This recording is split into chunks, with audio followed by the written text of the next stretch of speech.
யாழ்ப்பாணம் வலிவடக்கு உயர் பாதுகாப்பு வலயத்திற்குள் இராணுவத்தின் கட்டுப்பாட்டில் உள்ள தங்களது பூர்வீக காணிகளை மீள ஒப்படைக்க கோரி வசாவிளான் மக்கள் இன்று கவனஈர்ப்பு போராட்டத்தில் ஈடுபட்டனர்.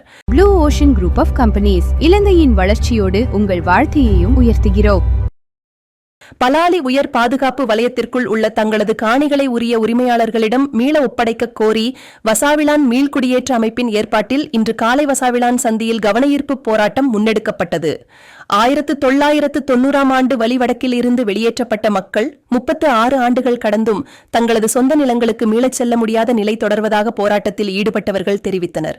யுத்தம் நிறைவடைந்து 17 ஆண்டுகள் கடந்துள்ள போதிலும் இராணுவ உயர் பாதுகாப்பு வலயமாக அறிவிக்கப்பட்டுள்ள பகுதிகளில் வாழ்ந்த மக்கள் இன்னமும் வாடகை வீடுகளிலும் உறவினர்கள் வீடுகளிலும் வாழ வேண்டிய நிலை ஏற்பட்டுள்ளதாக அவர்கள் சுட்டிக்காட்டினர்.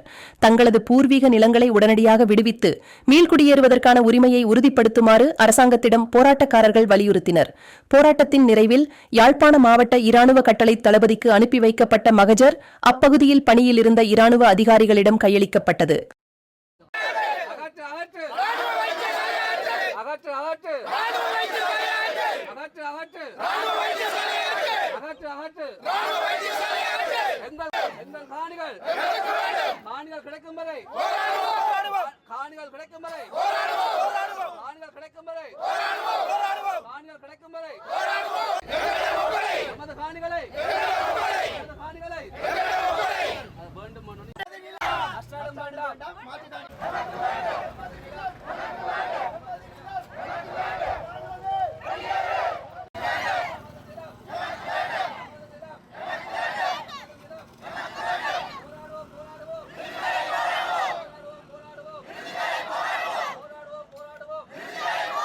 ஆயிரத்தி 1990 ஆண்டிற்கு பிற்பகுதியிலே நாங்கள் வாழ்ந்து வந்த எங்களுடைய வீடுகளும் நாங்கள் உழுது அறுவடை செய்த எங்களுடைய விவசாய நிலங்களும் நாங்கள் கையேந்தி நின்ற ஆலயங்களும் நாங்கள் கல்வி கற்க உதவிய எங்களுடைய பாடசாலைகளும் ஒரே இரவிலே ஆமியின் கட்டுப்பாட்டுக்குள்ளே போய் நாங்கள் எல்லோரும் அகதிகளாக பல இடங்களுக்கு திரிந்து அகதிகளாக இப்பொழுதும் நாங்கள் வாழ்ந்து கொண்டிருக்கின்றோம்.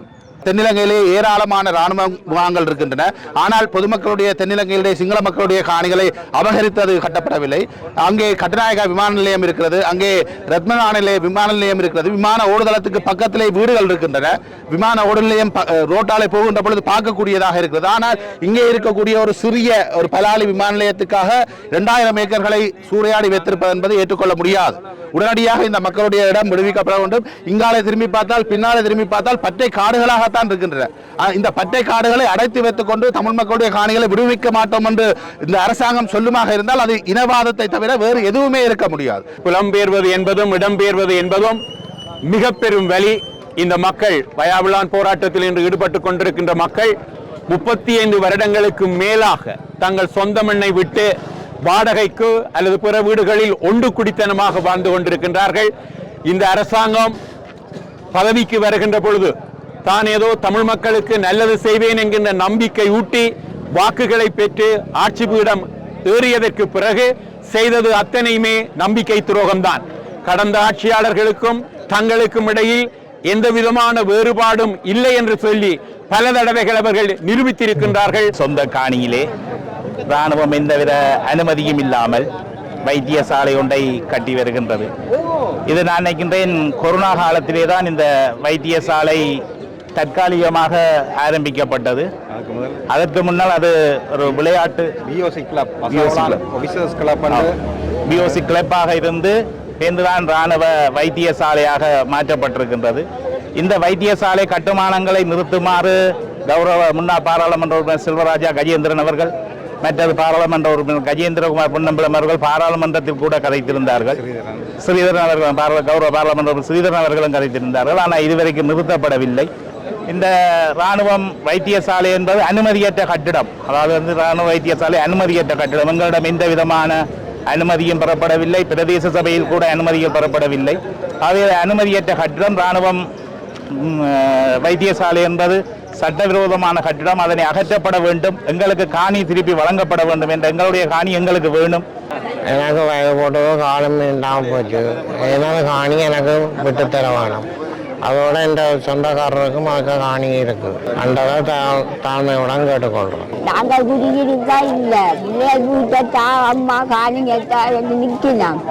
நாங்கள் எப்படி செய்வோம்? அப்பாவும் இல்லை, அவன் அப்பாவும் இல்லை. நாங்கள் தோட்டம் செய்யலாம்.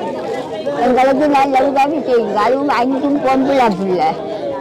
அவ்வளவு காணிகளை வைக்க நிற்கலாம். அதான் தொட்டு பார்த்த வீடு பெரிய வீடு காசா 9 பேருக்கு வீடு கட்டினேன் நான்.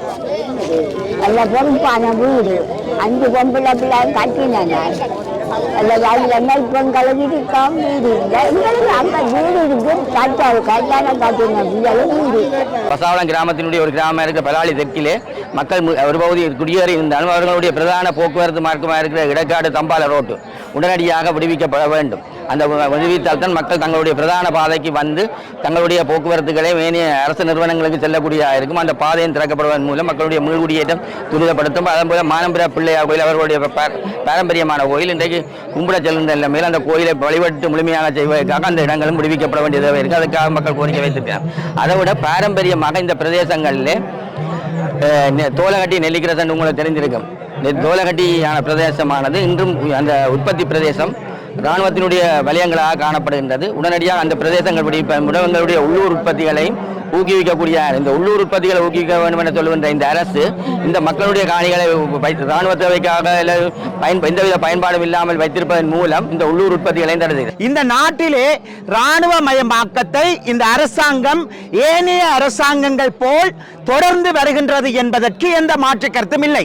அதே நேரத்திலே இந்த மக்களுடைய நிலங்களிலே அவர்களுடைய காணிகளில் விவசாயம் செய்யப்பட்டு ஏதிலிகளாக அகதி முகாம்கள் இடம்பெயர்ந்தோர் முகாம்களிலே இருக்கின்ற மக்களுக்கு அந்த மரக்கறி வகைகள் விற்கப்படுகின்றன. இது என்ன நியாயம்?